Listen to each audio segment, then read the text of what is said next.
Hi there, and welcome to what is possibly the very last video in this studio.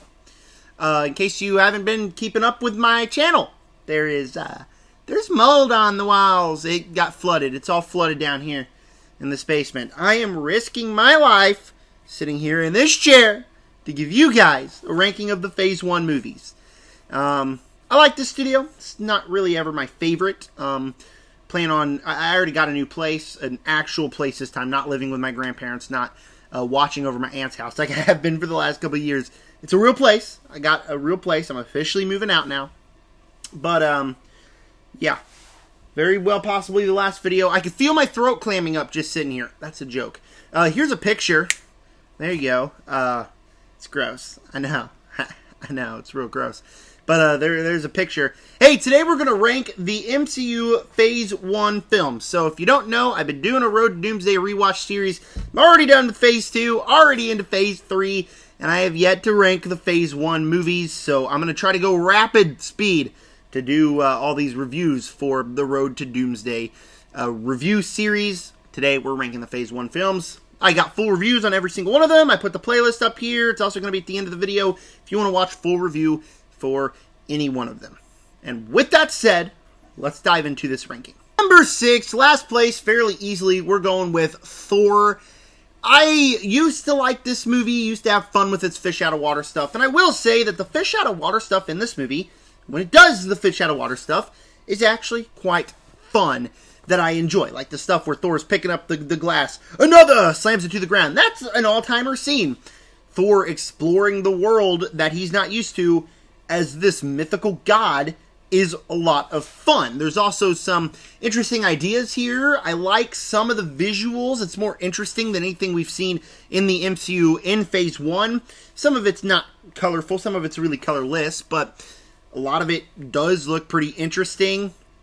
There are a couple sequences that I enjoy here. I think introducing Hawkeye in this movie was good, while at the same time being like, I think his introduction was kind of wasted, but I just didn't enjoy anything from this movie on this rewatch, like, at all. I was extremely frustrated with it.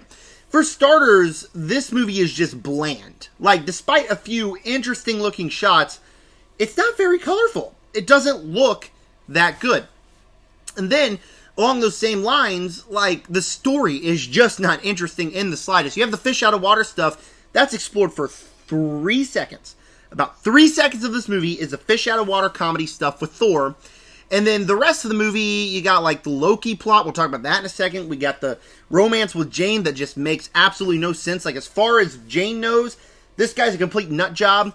And she's falling in love with him, and everybody's like, no, he's a nut job. And I'm like, no, he's a nut job. And it makes no sense. The romance just does not work in this movie. The action sequences are actually quite boring. The one against the Destroyer looks like a bunch of LARPers fighting something, some CGI thing. Now, I get that that could be, like, the point of that fight scene. Like, oh, look, it's a bunch of Asgardian people in the normal world. Look how goofy they look. It's just not entertaining to watch. The final fight with Loki is just boring. The whole movie, like, that's what I can describe it as, is pretty boring. It's a boring movie. And Loki's plot, like, it doesn't even make sense, right? Like, he wants to be king, so he kills Odin, puts him in his Odin sleep, lets the Frost Giants come in, stops the Frost Giants, mourns for Odin, tries to stop the Frost Giants, tries to destroy the world after finding out that he is the son of the Frost Giants. It makes no sense. It's like every single sequence, you got Loki deciding to do something completely different than he decided to do in the beginning of the film or in the previous scene. It makes no sense. It's like they just kept writing, oh, Loki, he does the different things, and what's his true plot? And it makes no sense. It's just, it's nonsense, right? And so that, and with the boring nature of this movie, I didn't really get anything out of Thor, and it's by far my least favorite film in the MCU, as far as I've watched. I've watched to Civil War, by the way. Number 5, The Incredible Hulk. This is what I describe as a background movie. That's what this is. Like, I've seen this movie 4 times, give or take. 3 times I watched it in the background. I watched it while hanging out with my grandpa, so very much in the background. Watched it while doing some schoolwork, and I put it on while I was cooking and eating dinner. That's what this movie's made for. Like, the one time that I fully on really watched this movie, I was just bored, right? And it's because it doesn't really have any significance to the MCU. I mean, Edward Norton's not the same actor for Bruce Banner. You don't get to see Liv Tyler's character until, like, phase 6. That's, like, 5 phases later and, like, 15 years later. So, that's a little insane. But, like, the Abomination doesn't pop up until, I believe, phase 4 as a cameo in Shang-Chi. So, like, nothing about this movie is, like, significant inside the MCU to where this rewatch, it's the only movie that I'm not going to rewatch. Because I was not in the mood for The Incredible Hulk. I'm still not in the mood for The Incredible Hulk. It's a movie that I would turn on if I'm, like, doing something in the background. Like, the fight sequences, they're not great, but they're, like, mind-numbing enough. Final fight is just 2 CGI monsters fighting each other. I like the Hulk design, but the movie's background movie. And that's completely okay. We still got that awesome scene by Liv Tyler.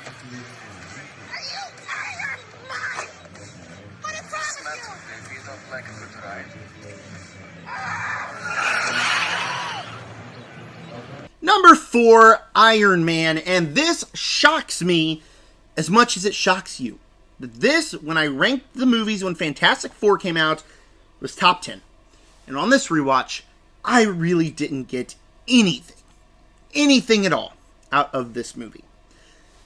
And not to say there's not good things, I think Tony Stark's plot is perfect. Like, obviously, he starts out in this movie as this complete egotistical jerk that sells weapons and doesn't care he's rich, to finding out who's actually using these weapons, to start to get a hero arc and become more of a hero. And it's an arc that never fully stops until Endgame.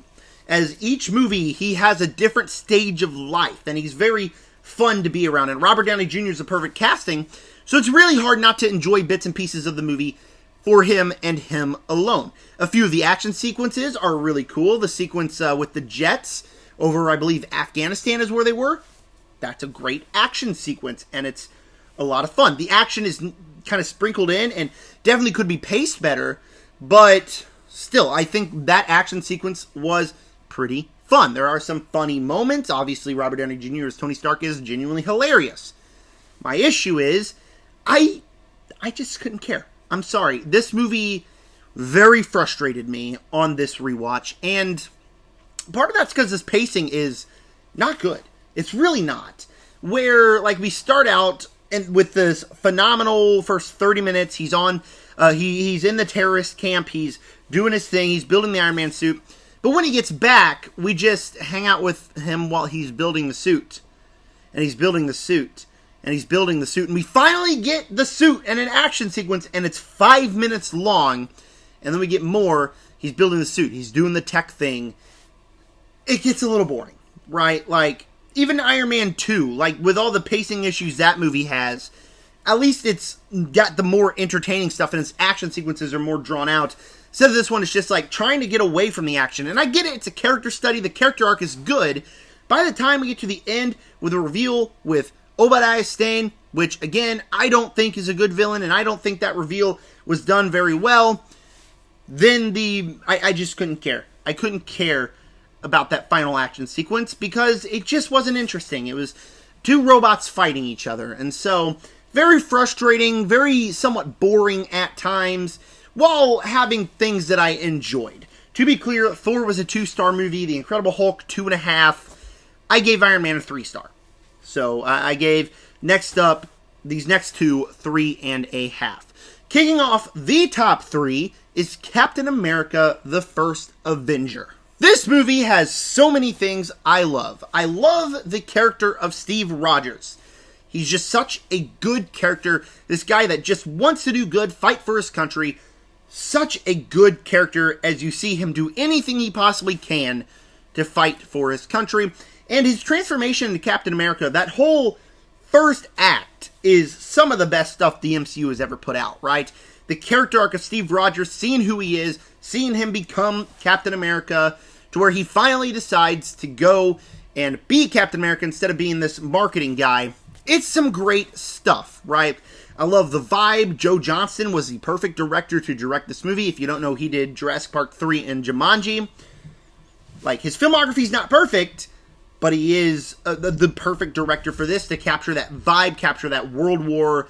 I believe this is World War II or World War I, one of the World Wars, but to capture that vibe was perfect. The action sequences are all shot very well. There's some awesome explosions, awesome VFX, I will say, and just some great hand-to-hand combat sequences. Obviously, the ending of this movie, one of those endings that, like, when you bring up Captain America, this is, like, what you think about when he finally wakes up 70 years later, sees this world. It's a great sequence, right? And even his sacrifice was really good. I will say, this movie also has a pacing problem like Iron Man. This one is too fast, where it's evened out, where we're exploring this character, watching him become Captain America. It's great stuff. And then once we get to the war, to the war stuff, it's Captain America going to this place, fighting this person, going to this place, fighting this person, going to this place, fighting this person. And it's just like, we go through so much time in like a 10-minute montage. It's like, oh, okay.